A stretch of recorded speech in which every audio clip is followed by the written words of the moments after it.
So you have a small budget, but you really want to invest and explore in digital advertising. So what do? Don't make the mistakes that many new digital advertisers make and try to run ads on every digital platform that you've heard about or that you know about, or use Facebook. You think that's a really good place to start. You need to balance between focused spending and having people see you everywhere they're looking online. And there is one digital ad platform that can do all of this for you. And that's what we're going to talk about today.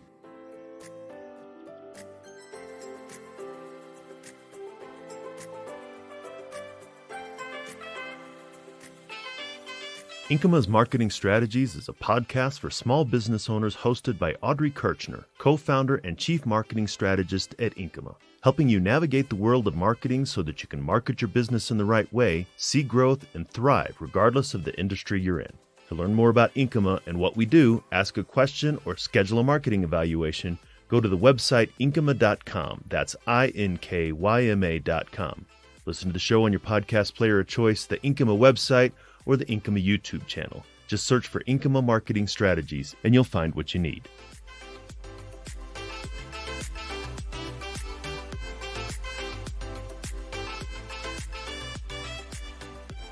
Before I tell you this platform, I just want to go over a couple housekeeping things. Show notes. I am going to be talking about previous episodes, and I'm going to be giving you some stats and linking out to external stuff. All of those links are in the show notes, so please go take a look there on the website, inkyma.com, for this episode. Okay. I teased a little bit about the one platform that you can focus all your ad spend on that's still going to make it feel like you're pretty much everywhere if it's set up correctly. And that platform is the Google Ad platform. Ironically, when business owners and actually a lot of other digital advertisers or advertising agencies think of Google ads, they only think about search ads, right? Google, we all know, does amazing, great search ads, but they actually offer so much more within the same exact platform. So let me go over those for you really quick. So in addition to search, they have display ads, and their display ads is connected to their AdSense network, meaning if you have a blog or you have a website and you want to run ads to make a little more money, bloggers use this, you can use the Google AdSense system and put ads on your site. And it's pretty much the number one ad platform out there for websites. Websites like the Weather Channel use it, news outlets use it, and apps use it. So if you've seen ads in your favorite game or your app, 99% sure that is Google AdSense, and you can display your ads there too. The next one are shopping ads. So if you've ever done a search on Google for anything commerce related, shoes, food, pet supplies, at the very top of the search, you'll see images with pricing of products. And if you put in a specific product, you'll see where you can buy that product.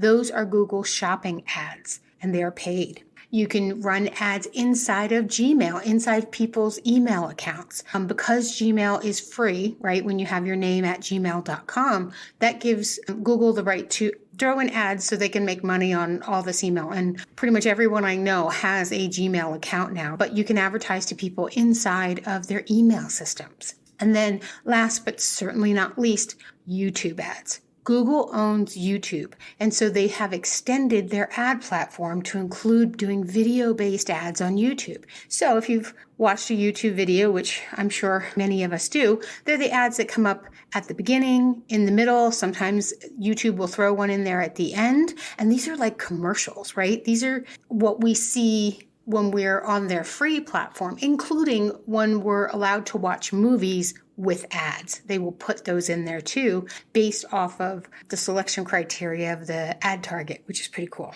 And then other things that you can do within an existing ad, depending on the type of ad, is you can add location extensions. So if you have brick and mortar with multiple locations, you can add that in there. And you can add click to call telephone numbers in many of the ads, mostly search, but in other ads too. So after I explain this, a lot of people look at me and go, what about Facebook, Instagram, TikTok? This is where I want to share numbers with you, because just because you're familiar with it does not make it better.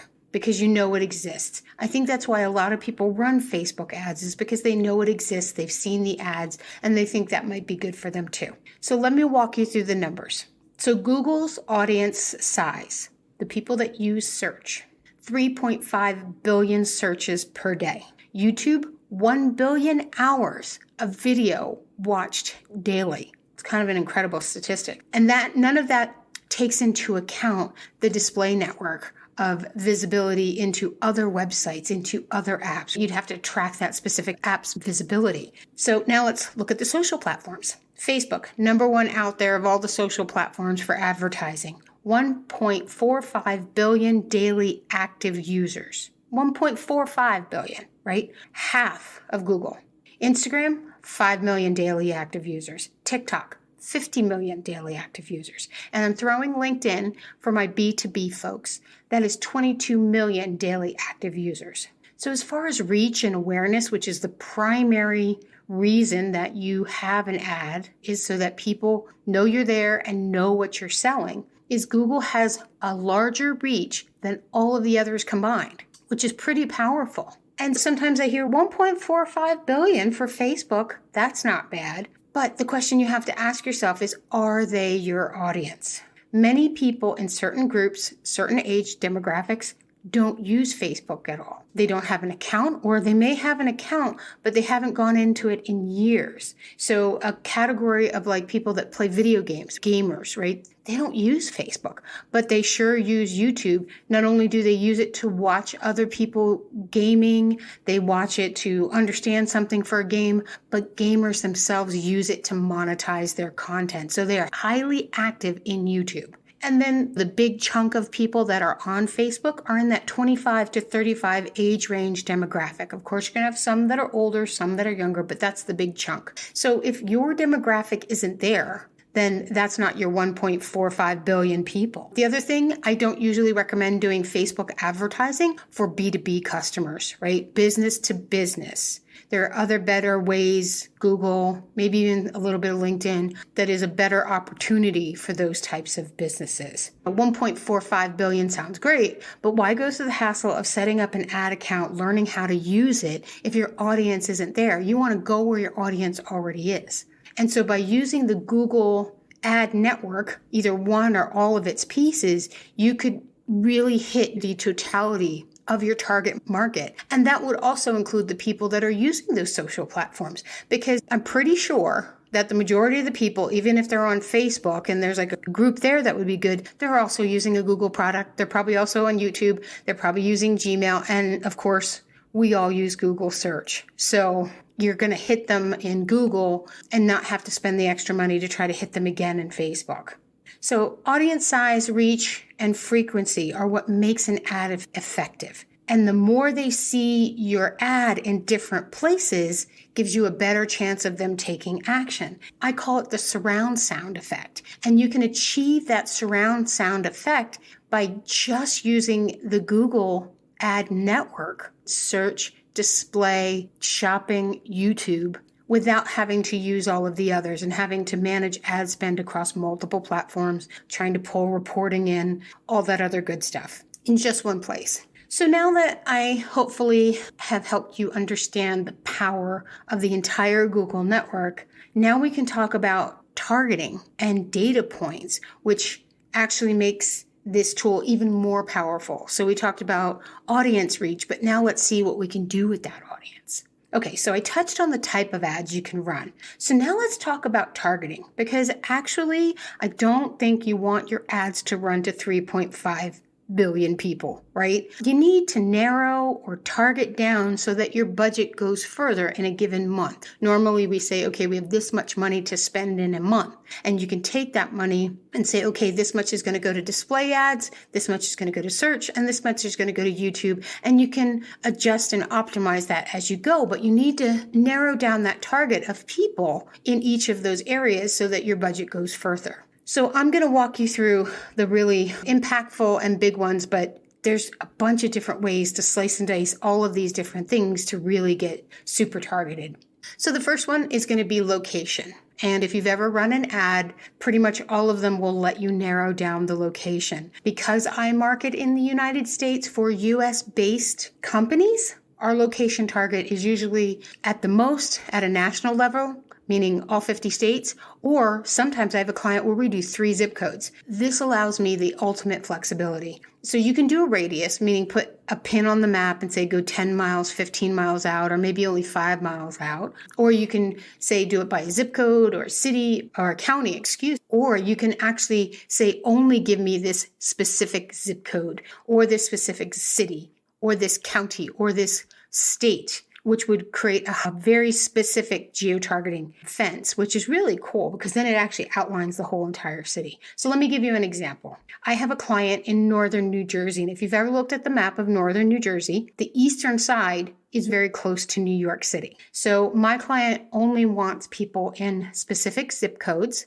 in eastern northern New Jersey, but he does not want anyone from New York City to see his ads. So if we put a pin in the map, right, anywhere there and go 10, 15 miles out, we would be blowing out into New York City. But if we put in the specific zip codes and say, I only want these zip codes, or if we put in a specific county, I only want Bergen County, that would exclude all the New York people. I have another client who does tutoring, but they only do tutoring for specific sending districts for schools.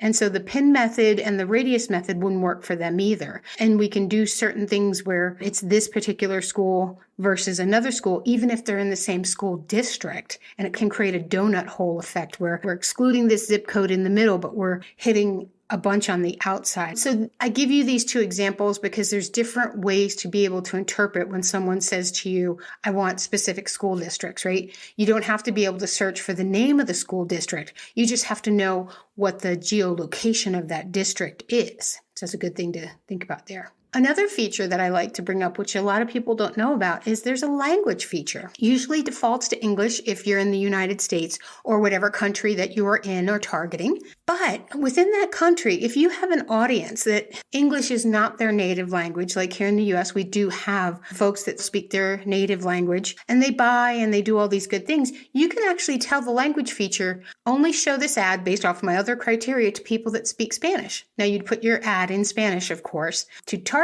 them. But it's nice because then you can, again, narrow down that target field by language in a specific area based off of all other demographics, which I think is pretty cool. Another one that people aren't as familiar with, like with age range and male versus female, family, that kind of stuff, is income level ranges. Now, they don't do it as physical actual salary numbers. They do it based off of percentage based off the area. So we know that some areas are more affluent than other areas. And so within that, you can say, I only want the top 10%, or I only want the bottom 50%, or vice versa. Meaning, if your product or service tends to be purchased by people that are more wealthy because it's a higher ticket item, that's who you want as your clientele, which is totally cool. You can actually exclude the bottom 60% of income earners in a given area so that they don't see your ads.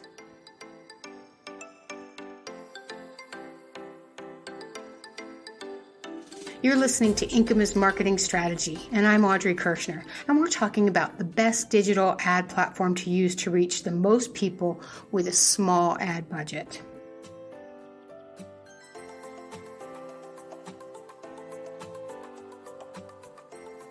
So my favorite one, and I think the one that is most powerful with a lot of these, is purchase intent. So based off of how we search, what we click on, what we do, Google is able to see if we are intending to purchase something in the near future, right? So they call it actively searching to buy. And then you can say, I want people that are actively searching to buy based on keywords, if they visit other types of sites, or they use specific types of apps. And because YouTube is all URL based, think of that as like a site. So if there's a YouTube video that is just like anybody who watches that, they're in your target audience, you can actually put that URL into the ad and say, people that look at this similar type of content or this content, show them my ad.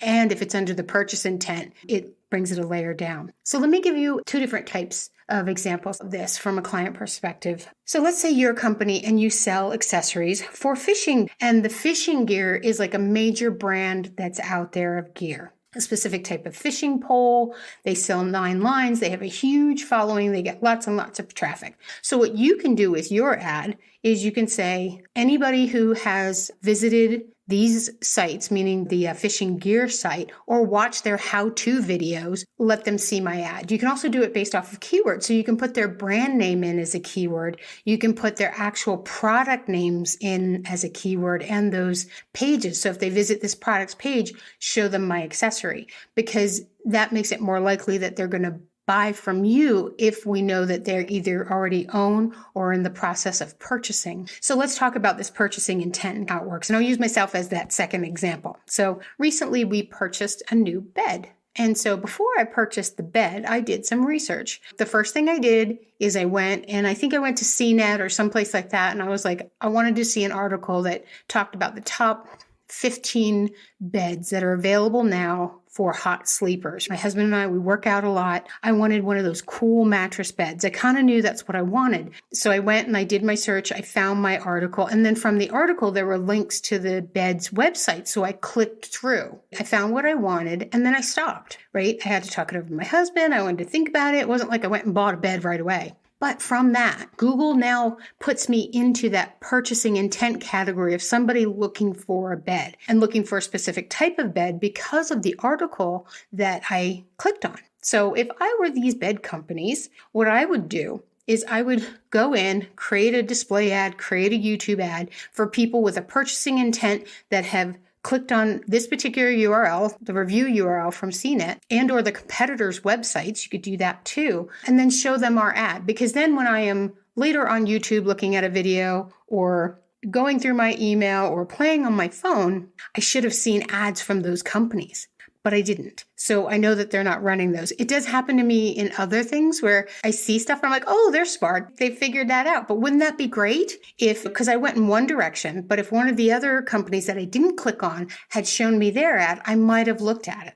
Okay. So that is purchase intent. Now I want to talk about exclusions, right? You can exclude certain keywords and then placement of your ads on specific websites and apps. And that includes YouTube channels. They have that as a specific category. Maybe there is a channel that for whatever reason, you don't think having your ad display there would be a good thing. You can say, don't put it here. Keywords, if they're doing negative keyword research, worst bed ever, I certainly don't want to show up anywhere in that search while they're thinking about the worst bed ever, because they're looking at negative connotations and you want yours to be positive. So let me give you an example for placement exclusions. A lot of people give their kids their phones when they're out, and kid can occupy themselves. They can play a game, they can watch YouTube videos. And of course, because the parent uses it, they may be in purchase intent or search intent groupings that are applicable to you, but the person with their face on the screen at the time is not. So you can actually go in and exclude certain types of games, certain types of URLs, which would include YouTube videos and apps. Meaning if you see a kid's apps game, you don't want that included. In other words, whoever's playing that is not going to be interested in your content, but that doesn't exclude the parent from that. So keep that in mind. That's really, really powerful. And also, let's say you don't pick everything up when you start the ad, no worries, because you actually can go into an existing ad that is running and look at where your ad has been placed and who's clicked on it from those placements, and then click on it to say exclude. Maybe something in there from another country in there by accident, or again, a game that you didn't foresee, or a YouTube channel. You just click on it and say exclude from this campaign or all future campaigns, and then you're good to go. So hopefully you see the benefits of targeting and running ads in the Google Ad Network and how it can benefit you if you do it the right way. So now I want to walk you through some next steps to get you started, because information is only as good as the actions that you take from it. So action step number 1, open an ad account. Become familiar with it. It is pretty simple. The URL is in the show notes, but it's ads.google.com. You go there. They got a lot of helpful information. If you already have an existing Gmail account, you should be able to sign in with that. If you don't have a Gmail, you can create one really quick. All of this is free. right? They don't charge you for anything. So the next thing I want you to do is get to know the tool and how to use it from a technical perspective. This is really important because you can blow ad money very quickly if you don't set things up correctly. So there are a bunch of paid courses out there where they will walk you through the entire platform step by step to set it up correctly. And then there's a lot of free YouTube content out there regarding this too. Just be careful when you do a search for like Google Ads tutorial. Some are for search. Actually, most of them are for search ads. So you got to be very specific because there's different ones for display versus shopping versus YouTube versus Gmail. So make sure that if you buy a course, it includes what you're looking for, or if you're looking for a YouTube video, that it is the specific type of ad that you want to create, and make sure they're all in the current year. The platform changes, they move stuff around, they delete buttons, they call stuff different all the time. And so if you're not doing something that is current in the year that you're doing your search, it might be confusing if you're trying to do a follow along.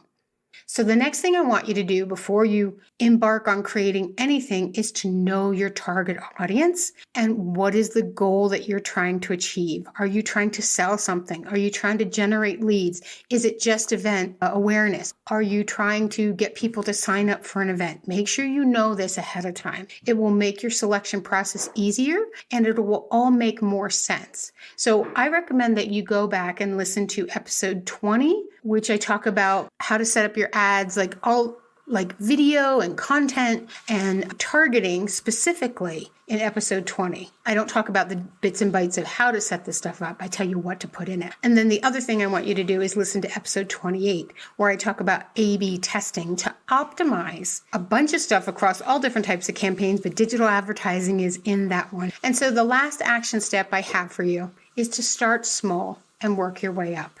Don't try to do all your ads all at once. And I wouldn't start with search.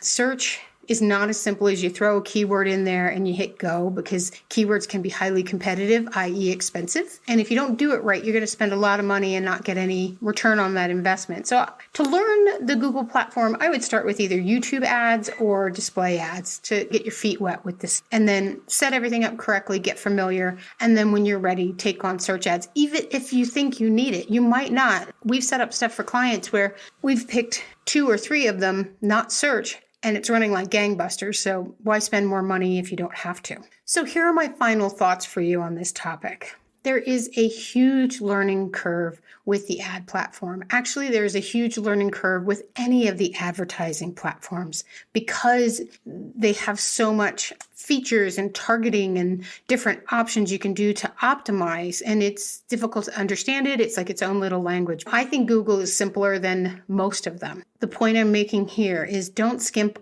on the time and the effort to educate and learn how to do this with you and your team if you're going to do it yourself. If you feel like you don't have that time to invest or your team doesn't have that time to invest, then hire an agency to do it for you. We do this day in and day out. Our team is trained. We keep up on the trends. We know what's going on where, and we can recommend what to do based off of your business goals, and then set it all up for you and manage it. So definitely consider the difference between doing it yourself versus hiring someone to do it for you.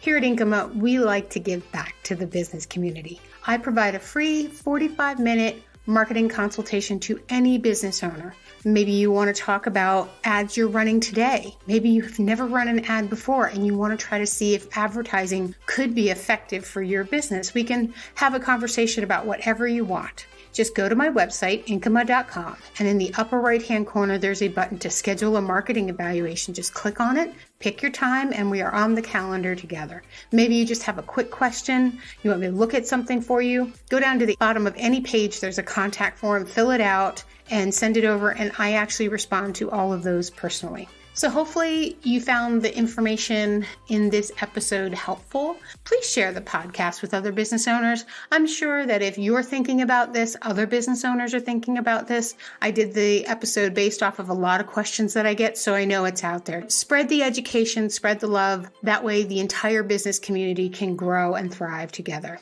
Thanks for listening and have an amazing day.